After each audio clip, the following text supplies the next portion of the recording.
Hi crafty friends, it's Donna here. I've got a trifold card for you today, which features these beautiful butterflies and also showcases a technique that you could use on so many different cards. For those that don't know me, I live and craft in Japan. You can find my work at Donna is Playing Paper on my blog and also on Instagram at donnadoll74. Today's card features some of the beautiful butterflies on the Butterfly Sketches stamp set from Pink and Main. This is really newly released. As I record this, it's only been out in the world for less than a day. These butterflies are absolutely gorgeous, and I wanted to do something that really highlighted them.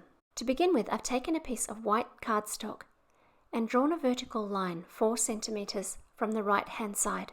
I've then lined up the butterfly stamps so that the center of the butterflies was exactly on that line, and stamped them in a Copic friendly black ink. The next job is to cut out just half of these butterflies. So I'm going to place the matching Butterfly Sketches dies over the butterflies, but I want to cut just half of them. My die cutting machine is only going to cut where there are 2 layers of cutting plates. The easiest way to do this is to place your images on the bottom cutting plate with the side that you want cut facing towards you, and then place the other plate on top, covering only the bit that you want cut. So in this case, exactly to the line. The reason why I didn't end up choosing that is that my cutting plates are plates that I've picked up in Japan, and they're not square to the end. And so I wasn't sure exactly where the cut would start and stop, and I wanted this to cut exactly to the middle. So in the end, I've chosen to use one of the cutting plates from my Mini Maker cutting machine, which is a smaller plate and a smaller machine. And I've run that down one side. Once that's been through the cutting machine, I now have the butterfly wings cut out really neatly. But I need to cut along my 4 centimeter line to free up the extra paper between the butterflies. And so I'm going to line up my metal ruler and get my craft knife and do that cutting. I'm not pressing too hard. Instead, I'm going over and over the same place until I can feel it give.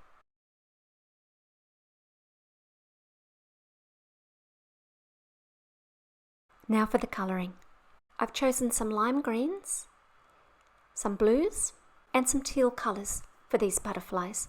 And at the end of this colouring, I've written down all the colours I used for you so that you can bookmark those if you want to. I've coloured these butterflies really simply, but I think it would be a lot of fun to Google search different butterflies and then to try and really match them. For today, I've just picked a general colour scheme, but I've coloured these butterflies in a couple of different ways to show you. For this first butterfly, I've used the horizontal lines as my guide for my shading, taking my darkest colour along each of those lines and then working with my medium and my light so that each of those small segments of wings has some gradation in it. I'm going to colour just one side of this butterfly because obviously if you can see one side, you know what to do with the other. The other option is to treat the wings as a whole, and that's what I've done for the second butterfly. I've put the darker colours in the centre and just faded them out towards the outside. And you can see the difference between these 2 butterflies and maybe choose what you'd prefer to do. If you have any other ways that you like to choose how to shade, I'd love to hear them.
Now it's time to construct the trifold elements of this card. I'm using the Pink and Main Butterfly Kisses papers, and I actually auditioned about 10 of them, and so many of them would have looked lovely, but made for a very different looking card. That pink, for example, would have made a really fun pop for a card.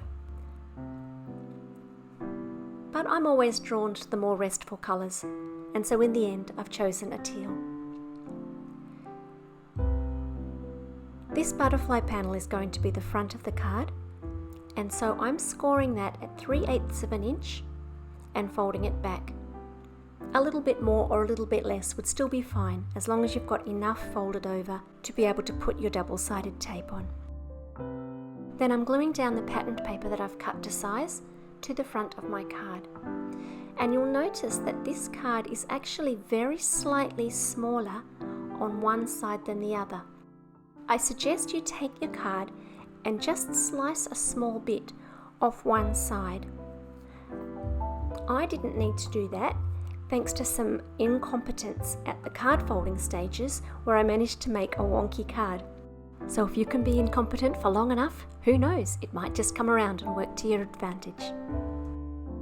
You can see that the Copic marker has worked through to the back of that white card, and I didn't want that showing.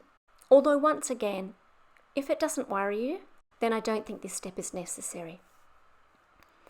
There was a little bit of paper left over, and I decided to cut some more butterflies.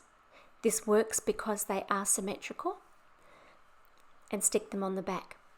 Once I'd cut the paper, I decided it would also be a great idea if those were sticky backed, and so you see me go in post-cut, and I've added some sticky paper to the back before running it through my die cutting machine again. Then it's just a matter of peeling off the back and sticking them down. The last thing to do is to add a strip of double-sided tape to my butterfly panel and attach that to the back of my card so that that small flap isn't visible on the inside of the card.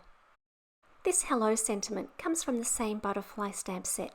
There are about 6 or 7 sentiments on this stamp set, but the hello was just a beautiful little short sentiment that fitted into the space so well, and I love to send hello cards. I'm going to leave you with some photos of the card from different angles so that you can see how it works. If you've enjoyed this video, feel free to give it a thumbs up and to subscribe so that you can come back and see what we're up to next. I can tell you there will be more butterflies in the near future. If you're interested, I've got a little bit of footage of my walks around this area of Tokyo that I thought I'd share with you. So at the end of the photos, there'll be a little bit of footage that you're welcome to stay for if you'd like. Until next time, stay safe everybody.